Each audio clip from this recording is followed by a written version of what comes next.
Lila Rose destroys a pro-lifer with just one question, and this conversation actually got pretty spicy. Watch what happens when a college student says it's okay to end anybody's life. No, I think in some cases it's good to kill people. In some places it's good to kill innocent people? No. How did the discussion even get to this point? What's going to happen when this guy regains his senses? And how can you do the same thing that Rose is doing on stage right now? I'm going to answer all of those questions and more in this video, so let's get right into it. Welcome back to Wise Disciple. My name is Nate Sala, and I'm helping you become the effective Christian that you are meant to be. Before I jumped into this ministry full-time, I was a pastor and a debate teacher, and so I put these two backgrounds together to form Voltron. Make sure to like, sub, and share this video around if it blesses you. I'm a liberal in the classical definition of the term, and one topic that comes to question is where do our rights originate? It doesn't seem to stem from our status as living beings, as we don't balk at, killing cows for beef or cutting down trees. It can't be from our status as humans, because we incarcerate our fellow humans, and we are often willing to sacrifice the lives of our fellow humans for, broader concepts like national sovereignty, in the case of a war for independence or something like that. It seems descriptively what gives someone rights is their level of consciousness. People with lower levels of consciousness are not afforded the same rights as those with more consciousness. We don't allow, for example, underage people to consent to contracts, to live independently, or even to own property, likewise, or even consent to sexual interactions. Likewise, someone with a profoundly reduced mental capacity may be placed under conservatorship, removing their agency and placing it in the hands of someone else. We also allow, in certain cases, for the killing of people who are permanently brain dead. However, it seems like you heavily imply that rights must be afforded to people by dint of their humanity and their human DNA. Is this description accurate? And if so, how do you reconcile this belief with basically the rest of our Western canon, moral canon? Thank you. So, no, I did not speed up the speed on this one. I normally do, but for this young man, I had to play it at normal speed. That was just him talking at normal speed. Second of all, this question was way too long. So, though, in another sense, it was helpful to hear the thought process for the student, right? Because he's clearly asking the question based on certain presuppositions that he's bringing to the table. These are assumptions that he's bringing to the discussion. And so the sort of the lengthy way that he gets to the question, it actually helps us to identify those assumptions. At base, what he's asking is, why do you say that our rights stem from our humanity and not from our consciousness, right? Even that there requires certain clarification, but that's essentially the gist. Now, Rose is going to give an answer, but I should remind us all, this student is ignoring how we used to answer this question historically. Which is interesting because I think he referenced at the end there, like how we have come to understand morality in the West. Well, if you remember our Declaration of Independence, our founding fathers gave us an answer as to where our rights come from. And it's not consciousness, and it's not King George, it's God. Now, isn't that interesting? Right? The moment you get rid of God, you get into these endless debates about where our rights come from, right? Oh, it comes from our capacity to be conscious, or oh, it comes from kings and other governments, or oh, it's something else. This is what happens, ladies and gentlemen. Here's what I just want to point this out right now. This student made some assumptions that informed his question. He also made some leaps in his thinking. So we just talked about this in the previous video, right? Your job, if you're going to get up and engage folks on behalf of Christ and on behalf of the unborn, is to identify those assumptions. Because if you simply answer the question, you implicitly concede the framework within which this question sits. I don't know if you caught the assumptions, but hopefully Rose did. So let's see what happens. You had a lot in there, and I want to address it because there's a few things in sort of the question already that I think I would call them mistakes that you're making and how you're thinking about it, which tie back to why I think it is difficult for you to assent to this idea that all humans have human rights. So first of all, you mentioned, if I heard you correctly, you were talking about how in the cases of war or certain cases, it must be clear that the government can, I don't believe all humans have human rights because in the case of war, some humans are being killed. Is that kind of the one part of the original statement you made? Did I hear that? Yeah, that's correct. Right. By the way, what she's doing is exactly what you should do in this situation, right? Rose is putting it back on the student to ask clarification questions, and that's precisely what you need to do. Part of that is because the way that the student asked the question was a little muddled and unclear, And I mean, hey, it happens to the best of us. You're in the moment, you're riffing, right? That's why clarification is important. But it appears that the students suggesting, that because some people's lives are taken in battle, which, by the way, you have to think, those are unique circumstances, right? That are not typical of all people. The scenario that he presented in conversation, right? And also because some people go to prison. Well, then therefore, this means that our rights cannot stem from the fact that we're human. That's actually sloppy. There's multiple logical errors there. One of them is, this is what's called a non sequitur. Just because some situational circumstances limit the rights of certain individuals, it does not follow that there can be no basis of grounding rights in our humanity. You tracking with me? Now, again, I want to be careful. As a Christian, I would say that rights originate from God. But the reason they are grounded in our being human is because God has made us human beings uniquely. We all have the image of God inside of us. That means inherently we are all imagers of God by very nature of who we are. And that is the foundation of our rights. That's what the founding fathers said. That's essentially the Christian position. That correctly? Yeah, more like or incarcerated humans. There's like a price that like a human life can. Okay, the value of the human life. Yeah. So in the case of, let's start with incarceration. In the case of incarceration, the incarcerated criminal has the same human value as the non-criminal. Okay, and they have the same human rights. They have given up certain rights to freedom, freely operating within society because of wrongs that they've committed. They have failed on some of their responsibilities. So everybody has rights and responsibilities. They have failed on certain responsibilities of treating other people in a particular manner that's moral. They have, raped, killed, theft, committed theft, whatever it is.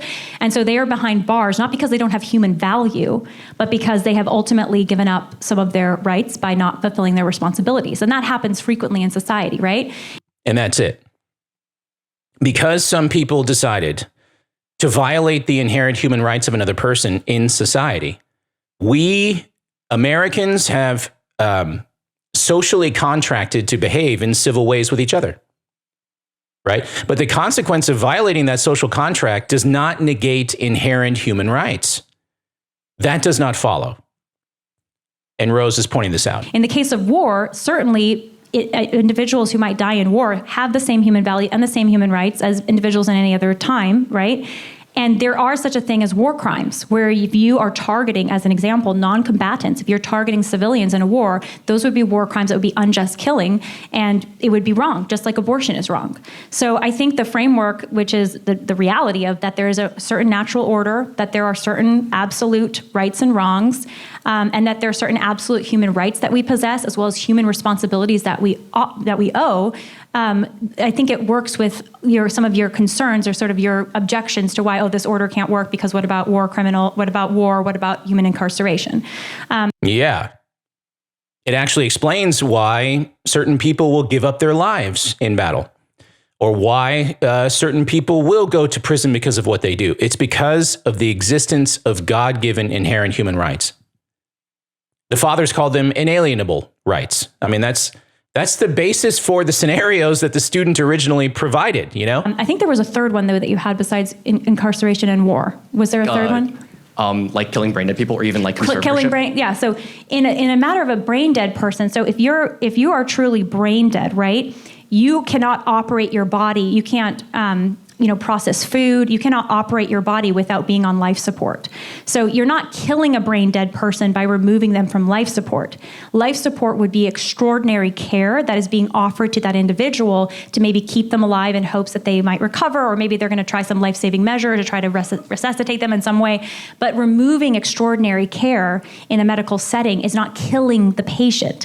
Now, it could be killing the patient to remove what is called ordinary care, right? So if I'm like a patient, I'm in a hospital, I'm, recovering from open heart surgery, and then they refuse to feed me or to give me hydration, right? And I die from neglect. That would be not just medical neglect, that would be killing me, right? But unplugging someone on life support, especially in the circumstances of brain death, that is not killing. So there's a very important distinctions that need to be made to show, or to show what is right and what would be right and what would be wrong. And it all trades on inherent human rights that are God-given. You see what I mean? You can walk through various scenarios, but if you bear in mind the proper framework for the pro-life position, well, then you quickly realize that any scenario that somebody throws at you, they're not challenges to our position. Well, at least not substantive challenges. They are scenarios built upon incorrect assumptions, and it's precisely those assumptions that must be engaged for productive conversation. You see that?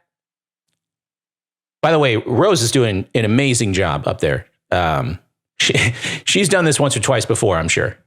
And I would also say, you said you were a liberal. There's a lot of liberals who are pro-life.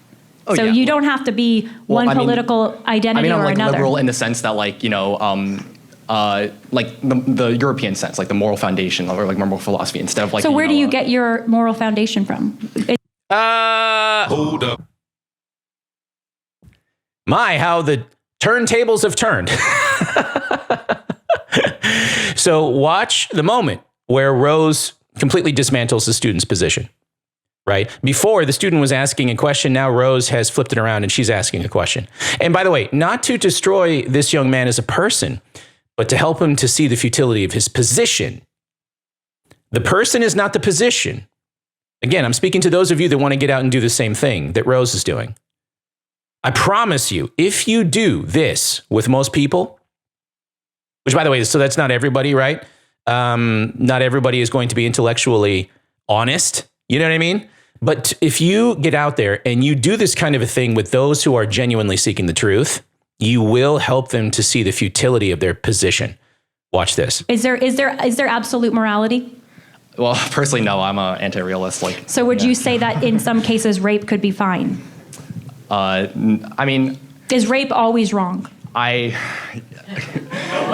Yes. Wait. Hold on. Is it? Yes. That sounds like No. moral Wait. absolutism. When I say rape, I have my own morality, but then I also acknowledge that other people may. Would have, it be okay? So it sounds like you're saying it would be wrong for you in your just view. like- It would be wrong for you to rape someone. Would it be wrong for someone else to rape I someone? will kill anyone that rapes anyone. That's my. But morality. whoa. Yes. But If you someone- just said morals are not absolute. So would it? Yes. Why would it be wrong for someone else who thinks that rape is okay to rape someone? The idea is.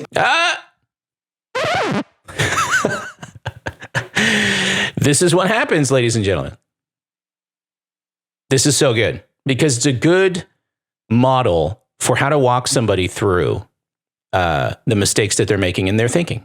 You know, and again, not to belittle them or to make them feel bad or anything like that. That's not the point of this particular exercise. But this is what happens. How do you help someone who clearly wants to escape the responsibility of objective moral values and duties, while at the same time doesn't want to fully commit to complete chaos, is basically flirting with the seeds for complete chaos, but doesn't want to go the full hog, right? And let's face it, I mean, that is the end result of where moral relativism takes you. He just said he's an anti-realist. In other words, there is no such thing as objective moral facts or truths, right? Everything with regard to morality is subjective and based on human convention, okay? And then also, no one should force themselves upon another. You know what I mean? And he'll end anyone's life who tries to force themselves upon another, right? Well, hey, which is it? From their firm, I can't make the justification, right? Because, they have different morality. And, like, they have different... So why would you judge them by killing them? Because, well, I think my morals are better. So you do think there's moral hierarchy? Well, I think my morals should be superior, right? But So like, you, I don't- so well, why I are guess- so you so when do I you say do there's think a- some morals are superior to others? It sounds like think you my think moral- that there is an objective order to the world. I don't know. This is I haven't thought this deep about it, Yeah, but so I'm sorry. No, it's good. I appreciate you having the I conversation. guess when I say I'm an anti-realist, I just mean like I think you're more of a realist than you're giving yourself credit for. Sure. I just think that there's just not a good way to argue. Like, it's very hard to convince someone out of like their morality, especially if they have this whole like other like kind of network of. So I'll try to argue them out of like if they just believe that rape is good. I mean, at the end of the day, I'll just have to. There's savages. I'll have to kill them. So wait, huh? Okay. What? What was that last thing you just said? Okay. What I was going to say was, do you see the problem here? The student is pointing out that it's very difficult to argue for morality, objective moral truths, right? You want to know why that is? Because people reject God. The moment that you reject God, you remove, in your own mind, the objective moral standard by which you should align your life to, by which everyone should align their lives to. In your mind now, all of a sudden it's gone. Now, is it really gone? Is God really gone? No. But what you've done to yourself is plunge yourself into the darkness of moral ambiguity. Because now you make yourself judge over morality. But wait a second. If you become the judge over morality, right, your own, what does everyone else in the world become as well? Is it not their own judge? Okay, great. Now, what do we do when everyone's the judge of morality and they're all walking around, right? What do? Argue over what should be considered the new moral standard. And isn't that precisely what we see from non-believers, and skeptics and atheists? That's precisely the struggle that this particular student just identified. But that's not even it. This is not the moment that I wanted to show you. Rose has got some more cooking to do. And this student is not ready for it. Watch this. Like, and when it comes to it, yeah. I think you believe in a moral order and you believe in some moral absolutes, but you just don't want to agree that it's morally wrong to kill a baby in the womb. Do you think that's the case? Like you're saying rape is wrong, but abortion's okay. Yeah, I mean, I can be convinced out of it, yeah. Oh, that's good. Well, I hope that we make progress on that. I mean, the pro-life case is very simple. It's always wrong to kill an innocent human being. And that's what abortion is by definition. And that's why we oppose it. I don't disagree with that. I think I think in some cases it's good to kill people. In some places it's good to kill innocent people? No. Well, it depends on... Yes, actually... When is it good to kill innocent people? Yeah. When is it good to kill innocent people? Well, I mean, it depends on your definition of innocent. Yeah, but sure, yeah. When is it good to kill an innocent person? I mean, what would do you think would be acceptable? I mean, I think for example, in service of a higher goal, for example, you're a utilitarian. They're probably, yeah. I mean, you're a moral utilitarian. If it would serve some other people in some way, maybe a material way or some other way, it's okay to kill the baby. It's okay to kill the 2-year-old. Well, so for example, I think I mean, I'm just curious. Is that your position? I think you can make a case for firebombing Dresden. I think people in Dresden might have been innocent, but I think for the overall goal of ending Nazism, I think that could have been that could probably be justifiable, right? So in that case, so you don't believe that there's such a thing as a war crime against against non-combatant civilians? Because I would say if you're targeting civilians, whether it's in Dresden or it's in Gaza or wherever it is, if you are doing that, and I'm not accusing someone right now of doing that, but if you were doing that, that would be a war crime and immoral to target civilians.